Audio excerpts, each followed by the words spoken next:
ഗ്രാമവികസനം. Sir, സംസ്ഥാനത്തിൻ്റെ സാമ്പത്തിക പുരോഗതി ത്വരിതപ്പെടുത്തുന്നതിന് ഗ്രാമവികസന മേഖലയ്ക്ക് വൻ പ്രാധാന്യമാണ് ഈ സർക്കാർ നൽകിയിട്ടുള്ളത്. ഗ്രാമവികസന മേഖലയ്ക്ക് 1997 കോടി രൂപ വകയിരുത്തുന്നു. മുൻവർഷത്തേക്കാൾ 69.58 കോടി രൂപ അധികമാണ്. ഇതിൽ ഗ്രാമവികസന പരിപാടികൾക്ക് 510.10 കോടിയും സാമൂഹ്യ വികസനത്തിനും പഞ്ചായത്തിനുമുള്ള 1399.81 കോടിയും ഉൾപ്പെടുന്നു.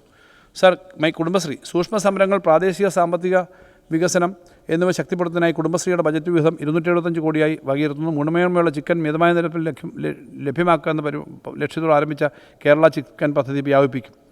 സർ, അതിദാരിദ്ര്യ നിർമ്മാർജ്ജനം 2026-27 വർഷത്തിൽ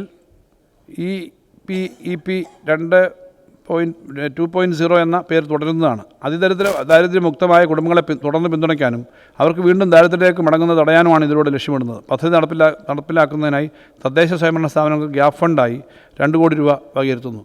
സർ, കിലയ്ക്ക് 32.5 കോടി രൂപ വകയിരുത്തുന്നു. പുതുതായി തിരഞ്ഞെടുക്കപ്പെട്ട ജനപ്രതിനിധികൾക്കുള്ള പരിശീലനത്തിനും ഗ്രാമനഗര പ്രദേശങ്ങളിലെ സേവനം മെച്ചപ്പെടുന്നതിനും പ്രത്യേക ഊന്നൽ നൽകും. മുൻവർഷത്തെ അപേക്ഷിച്ച് 3.18 കോടി രൂപയുടെ വർധനവ് ആണിത്. കിലയിൽ ഒരു അംബേദ്കർ അനുവദിക്കുന്നതിനായി 50 ലക്ഷം രൂപ വകയിരുത്തുന്നു. ഇൻഫർമേഷൻ കേരള മിഷൻ ഉള്ള വിഹിതം 10 കോടി രൂപയായി വർദ്ധിപ്പിക്കുന്നു. കേരള സംസ്ഥാന സാക്ഷരതാ മിഷൻ അതോറിറ്റികളുടെ പ്രവർത്തനത്തിനായി 20.2 കോടി രൂപ നൽകുന്നു. ഉപജീവന ദൗത്യങ്ങൾ, ദേശീയ ഗ്രാമീണ ഉപജീവന ദൗത്യത്തിൻ്റെ ഭാഗമായി ജനറൽ പട്ടികജാതി പട്ടികവർഗ ഘടകങ്ങൾക്കുള്ള സംസ്ഥാന വിഹിതമായി 99.9 കോടി രൂപ വകയിരുത്തുന്നു. മുൻവർഷത്തെ അപേക്ഷിച്ച് 36.8 കോടി രൂപ വർദ്ധിപ്പിച്ചിട്ടുണ്ട്. സർ, ദീൻദയാൽ ഉപാധ്യായ പദ്ധതിയുടെ സംസ്ഥാന വിഹിതം ജൻ ആജീവിക യോജന ശേഖറിൻ്റെ ഭാഗം കേരളത്തിൻ്റെ സംസ്ഥാന വിഹിതമായി 39 കോടി രൂപ വകയിരുത്തുന്നു. സർ, പ്രധാനമന്ത്രി ആവാസ് യോജന കേന്ദ്ര വിഹിതം വളരെ കുറവായതിനാൽ ഈ പദ്ധതി ലൈഫ് മിഷനുമായി സംയോജിപ്പിച്ചാണ് നടപ്പാക്കുന്നത്. ഇതിലൂടെ ഓരോ വീടിനും 4 ലക്ഷം രൂപ വീതം ഉറപ്പാക്കുന്നു. PMAY ഗ്രാമീൺ പദ്ധതിയുടെ യൂണിറ്റ് നിരക്ക് 1.2 ലക്ഷം രൂപ മാത്രമാണ്.